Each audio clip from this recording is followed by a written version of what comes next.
Help me to reach 1,000 subscribers. The story begins with our main protagonist texting someone. Up closer, it seems like he was texting his girlfriend, Miyuki, who seemed to turn him down from something. AG writes her back with cheerful praises and wishes. It was not a normal occasion. Rather, it was their special birthday date that they both planned so hard for, and he can't believe that she even rejected him on such a day. As he sits there wondering why he even bothered getting up and readying himself, we hear the loud train track noise over and over again. We learn that Agi mustered the courage to confess his love to his one and only childhood friend. And with perfect timing, they both decided to date each other last Christmas. Everything was going very smooth with them until recently, and things had been a little weird. Just one glance at her, and anyone would know for a fact that they are not childhood friends, and the aura and presence she has is somewhat of an idol's. And that is why almost everyone in the school considers her to be the beauty queen. He himself finds himself too lucky to be able to date such a person, and he has been very respectful and patient, and they have gotten to the point that they haven't kissed each other yet. This time it was very different, as he himself knew that she would never dodge a date and time together. But today it is clear that she is acting and making excuses. Although he was ready, he decided to just go to the restaurant they both planned to visit. AG thought that it would have been a waste to return home since he went all out on this date. He twirls through the horde of people, and soon he came across the place they planned to watch a movie together. AG imagines how it would have been for the both of them, and this time he would surely push the gas and push their relationship forward. AG made sure to make her feel comfortable and never, ever pushed her to the point where he would be taking advantage of her. As he shakes off the thoughts that almost made him a different man, he goes inside the nearby street. There he heard entirely different sounds and music, and almost everywhere were couples publicly embracing each other. The place that he ended up just near the location they were supposed to meet was a love hotel district. As he saw what was going on around, he blushes from embarrassment and quickly realized that this is an entirely different thing from what they planned. His mind shifted to fantasies again, and he imagined how their pace of relationship could skyrocket and they would finally visit a love hotel and go a step beyond. As he imagined her erotic face and blushed even more, he was ready to leave the place. But there he heard a voice that he knew was of someone he knew. From the back, two couples were teasing each other, playing around with each other. And there, Miyuki was actually present in the love hotel district with a different man, holding him closer to her chest and having the best time of her life. As it seemed like they were in a deep and loving relationship, AG quickly called out to her with a weak and stuttering voice. AG was told by her that she would be working on something that her school gave her, and she would have to spend some more hours in the school. But in reality, she lied and went to the love hotel with a different man by her side and was having the best time of her life. When he called out to her, all her laughs went away in an instant, and she went into a panic mode and started to stutter out his name as he himself was left speechless and started to huff for air. With perfectly timing, both asked each other what they were doing here. AG in anger grabbed her arm and pulled her near, and she ended up screaming that it hurts. In the next instant, the guy next to her smacks him very hard and knocks him down on the ground. As he looks up and questions what is going on, the guy next to her starts to spew how AG should keep his hands off of his girl. As he stutters from the pain and realization of something. The guy started to tell him how Miyuki actually dated him because he was her childhood friend, and she felt bad to even think about rejecting him and breaking AG's heart. He adds that she herself said these things about how boring he really is and how sweaty his palms were when they started to date each other and held hands for the first time. In total disbelief, AG's entire world came crumbling down. And the guy laughs how Miyuki said all these things while moaning in the bed with him as they both embraced each other. As he heard this, the thin thread that he clung on snapped as well.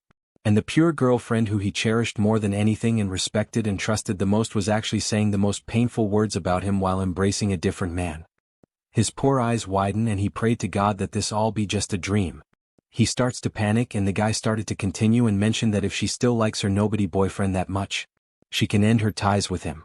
And with a cold voice, he tells her to either break up with him or break up with me. Immediately, she starts to cry like a victim and beg him to stop and not end their relationship. She cries that she even went all the way with him since she knew that he was the one for her. She even told him that she would die if she were to be separated. As he patted her head, AG was devastated to every extent. And the low life passed a big wide smirk, letting him know that he has his girlfriend wrapped around his finger. He pets her and tells her to scream out aloud what she thinks of him. There, Miyuki starts to tell him that she thought of him as a boring, clingy stalker who pestered her more than anything. And she tells him in a cold voice that he was an abusive and horrible boyfriend. As she said this, poor Agi just couldn't believe that this was the stop to his life with her. And the way she is handling and ending it made it something traumatizing, and she ends everything that they had together. And warns him to stay away from her. And there is no way that he can talk to her in the school. That day, after those two splashed him like an insect, destroyed everything that he cherished and trusted, he returned back to his home. His mother and older brother greeted him with a bright smile and asked if he is hungry and would like to eat something since he ran away in a hurry and didn't even took a bite. Eiji tells his brother that he is okay and quietly went to his bed. He just laid there and kept thinking of the thing that he just went through and how it was so simple for the two of them to end and stomp on him. He even started to skip dinners, and every time he would close his tearing eyes, he would get nightmares of the both of them embracing each other while laughing at Eiji. Both of them would laugh and spew how he just wasn't enough for her status. And every time he would pray for these nightmares to end and beg to let him have some peace. Soon Pirai came to the point that he started to fear falling asleep. After taking some time off, he went to the school again. And as he walked quietly, his friend surprises him from the back. There we see that Eiji was in a bad condition, as big black bags were under his eyes, indicating that he wasn't able to sleep at all. As his friend asked how his love life is, he dodges the question. In front of him, he sees Miyuki casually walking and talking with her friends. He remembered how in the past she would always call out to him and would pursue him as they were kids. Mustering up the courage, he decided to call out to her. And just as he was able to reach her, she notices this and glances back at him and calls out his name. Miyuki's best friend quickly gets in front of her and tells him to stay away, telling him that he is a disgusting and low-life creep as she threatens him and warns him how she would end his life in an instant. Eiji never even did anything, and he just stood there wondering what was the crime he was being punished over. After school, he was inside his blanket again, since that is the only time he feels like he is safe.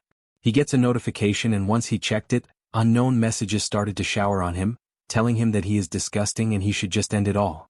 In an instant, his entire feed was filled with painful and dark messages, all blaming him for being a pervert, creepy, and abusive piece of trash that should just disappear. He starts to gasp for air, and the messages piled up one after the other. He quickly throws away his phone, and the notifications and vibration from his mobile went on all night long. The next day he was shaken to the core and went to the school. Somewhat he was sure that the prank happened to him was done by Miyuki's best friend. He opens the door to his classroom, and inside no one bothered him. But as he sat on his chair, he started to hear all sorts of gossips about him and how he was the worst, an enemy to women, a stalker, a predator. His entire classroom was against him, and they went on and on. He speaks up and tells them that he didn't do anything, and Miyuki's friend slams his desk and tells him to shut up. She starts to tell how he stalks the two celebrities of the school and how there were multiple people confirming that he would stalk Miyuki. It was clear that all hope was lost for him, and he was at a state where nothing was clear to him. As he ran off to eat his lunch on the rooftop, he ate it with dead and tired eyes, and his club also reminded him that there were no club activities since there was a strange rumor going on. All the classes that he once thought he could rely on were no longer there. He musters the courage to visit the club president and ask for his help. But as he was to open the door from behind, every single person on the other side were agreeing how he was actually creepy and looked like a criminal from the very start. They start to fight how he recruited him by mistake and how they should just kick him out. Hearing this, tears began flowing from his cheeks, and he was sure that he was fighting a fight where he was alone and the number of enemies against him were endless. He goes to speak with his teacher who could help him.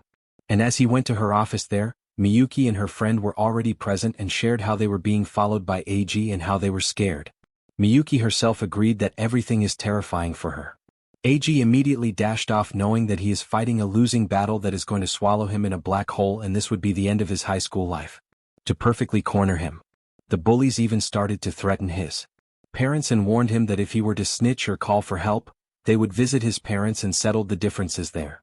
As he returned home, his mother was sure that he was hiding something too dark and asked if everything was okay with him. He stood there listening to their concerns and quietly walked away. Although he could ask for help, he knew that his parents should not be dragged into what he is facing.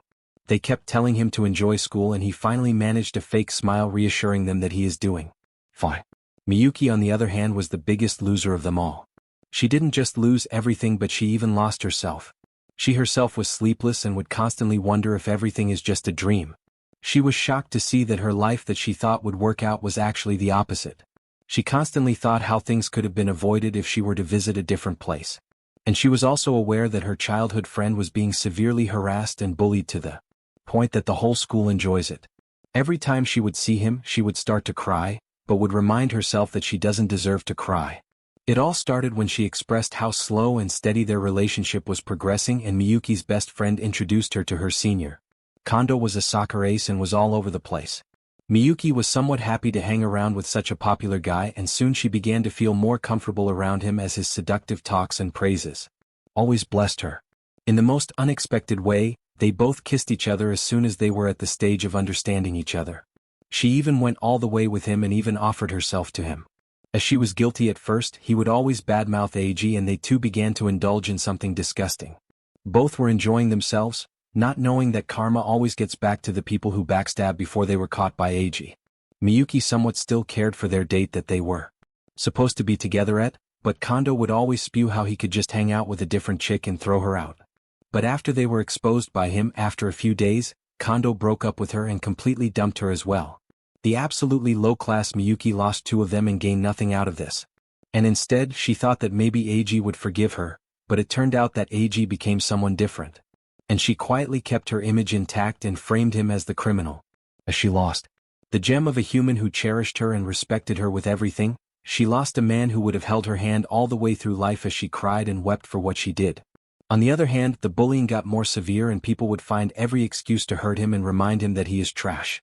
As he entered the class, their board was covered by harsh words regarding him, and people wrote how he is trash and even revealed the location of his parents so students would target them as well. He looked at this, his world changed more aggressively. The only people he wanted to protect were about to be attacked by these mindless heathens. With pure hatred, AG dashes to the piece of garbage who planned all of this, and AG confronts him.